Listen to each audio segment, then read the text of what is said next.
Okay, guys, so I'm having one of those days where I definitely know what I want to eat, but I don't really have the energy to put it all together.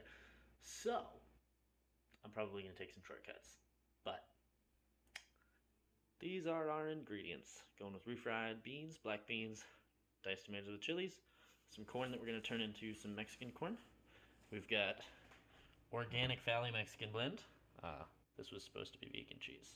It was right next to some Dia vegan cheese, and I thought it was vegan, and then I got home and pulled it out of the backpack, and it was not.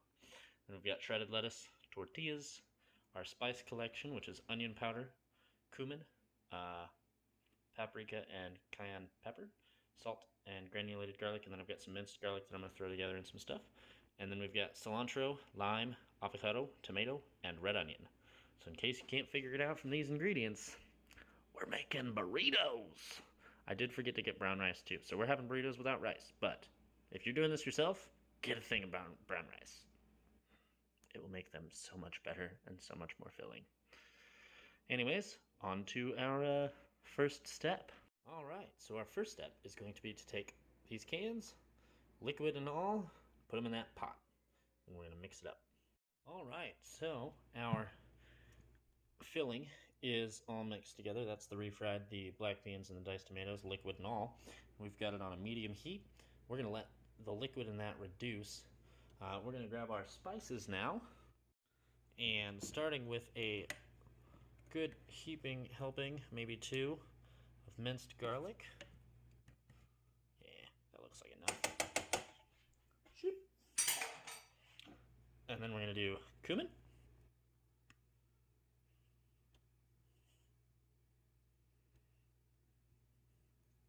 A little bit of onion powder. Unfortunately, I broke my lid, so I have to be kind of careful. See, and that's already more than I wanted, but we'll live with that. And then ground cayenne red pepper. I'm going for a little bit of spice in there, so.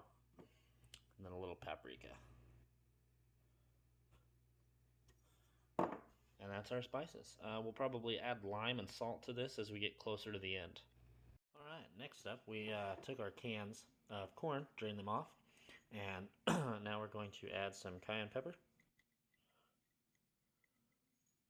and some paprika, and then a little bit of granulated garlic. We're going to stir that up. Boom, stirred. Now we're going to add that to our pot of filling. Whoop! Mostly gone. Alright, now we're going to stir that up. And look at that. Already we've got a fair amount of color in there. And a lot of filling. That should make quite a few burritos. Now we're just going to let this sit on high. On medium, not on high. Next up, we are making guacamole. You're going to need avocado and lime, a little bit of tomato, a little bit of red onion, and then cumin, granulated garlic, and salt. First step is to dice up the red onion.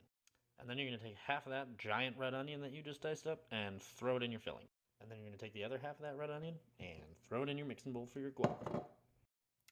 Filling should look something like this right now, because with every new ingredient that we add, we're going to be stirring it.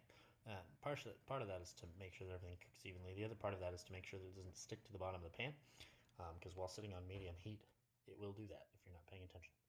Consistently stir it every couple of minutes. Now that you've cut your avocado in half and removed the seed, you're going to take it and you're going to draw lines this way, and then that way. You want tiny little cubes. Should look something like that. Now we're just going to grab a big spoon and we're going to scoop it into that bowl. Boom. Avocado and onion done. Next up, tomatoes. So, my filling is steaming. If you can see that, you should be able to see it pretty clearly. So, now that it's steaming, I know that it's pretty hot. Now, I want this to reduce and not burn to the bottom of the pan, so I'm going to turn it down to a low heat.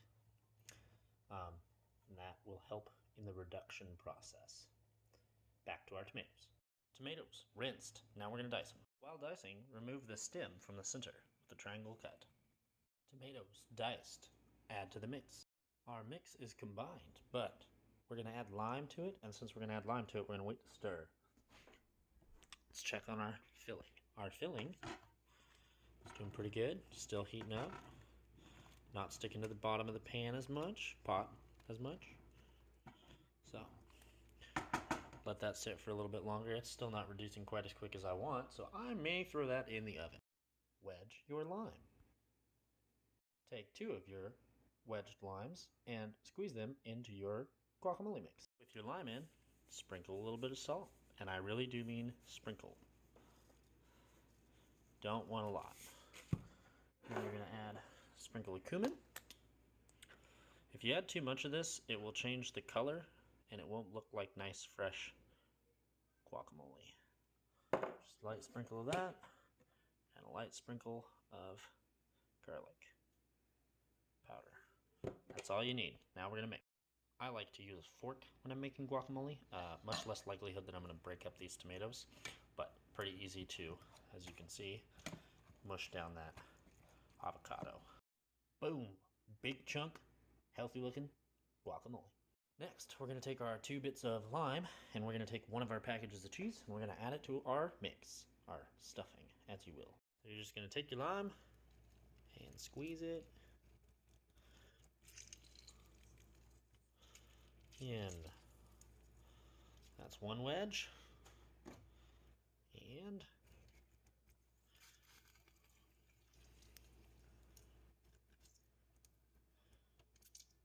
2 wedges. Now, just a reminder, even if it wasn't, quarantine 30, you should be washing your hands in between each of these steps that involves handling foods with your hands.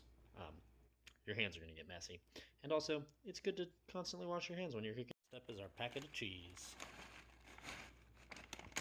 This pot is getting full. Which is perfect. Now this cheese is going to do 2 things. It's going to partially absorb some of that moisture, so we'll get a thicker filling. And also it adds cheese. And cheese is good. Cheese is good.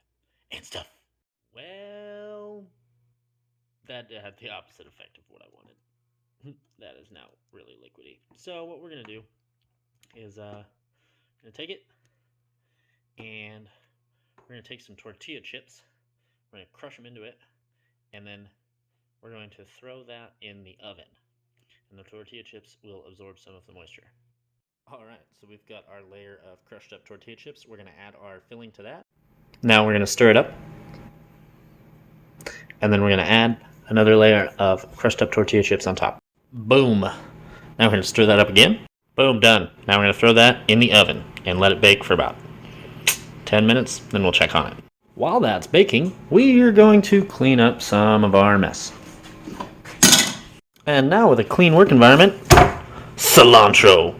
We're going to cut that up. When cutting cilantro, it is ideal to not bruise it. So what you want to do is kind of do like a nice soft. You don't want to push too hard. This knife sucks.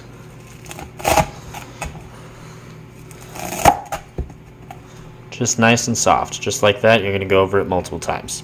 Boom! Cilantro. After doing that, I emptied my package of cheese into a bowl. Now it's time to just empty the lettuce into a bowl. Then we've got the guacamole, and then we're going to check on our filling, and burritos will be had. Remember that part I said about cutting corners? We're going to microwave our tortillas for 30 seconds. I've got 20 of them. And there you have it, ladies and gents. Look at that. Much drier. Much less liquidy. We're going to pull that out of the oven. And then we're going to start making our burrito. And there you have it. A quick and easy meal with only a few ingredients that comes out looking pretty good. Enjoy your dinner. And I'll catch you guys next time on the next episode of Doomsday Pantry.